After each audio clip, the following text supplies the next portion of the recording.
I know the S22 Ultra is technically better in basically every way compared to the previous S21 Ultra. But more recently, every day I use the S22 Ultra, it just makes me miss the S21 Ultra even more.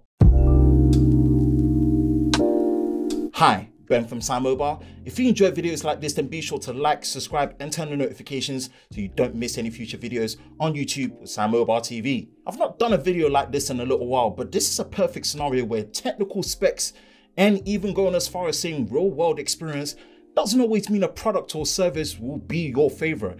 Now, look, this is not to take away anything from the Galaxy S22 Ultra because it's brilliant and it's by far the best Ultra device Samsung have produced. From the super bright 1750 nits display and now the built-in S Pen with even better input latency when using it, the better materials with Victus Plus and Armor Aluminium, backed with the newer 4nm chipset, whether be it the Snapdragon 8 Gen 1 or the Exynos 2200 like I have with the one I'm using here in the UK, the list goes on just how good the S22 Ultra is as a standalone product against the competition and even compared to the previous S21 Ultra. There is honestly few shortcomings with the S22 Ultra, but just to name a few from before, yes, I personally wish the 45-watt charging speeds were better compared to the 25-watt charger.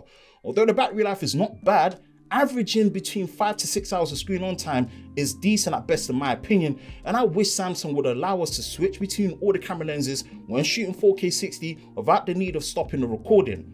Look, none of these things are deal breakers, so what then makes me miss the S21 Ultra more, even though in most cases, objectively, this S22 Ultra is better? I think it's mainly around the design and also, most importantly, the design identity.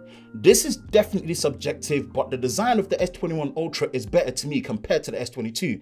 Now, when I talk about design identity as well, let's call a spade a spade. There is nothing S-series about this S22 Ultra, and at this point, it's definitely the Note 22 Ultra, just released 6 months early with being an imposter and a stolen name.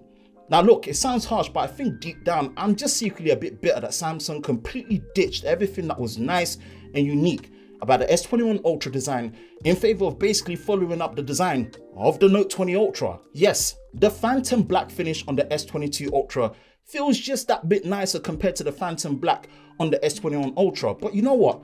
The S21 Ultra's Phantom Black finish just looks a bit nicer in my opinion. Not to mention the front screen on the S21 Ultra is a subtle curve compared to the more extreme curve of the S22 Ultra, and just how the overall shape of it feels better and easier to manage in the hand. Now look, these are all subjective and intangible reasons why I lean towards the S21 Ultra, but you see, at times you don't realize how much of a difference the intangibles make to how you gravitate to a device, even when technically, in nearly every way, the newer model is better.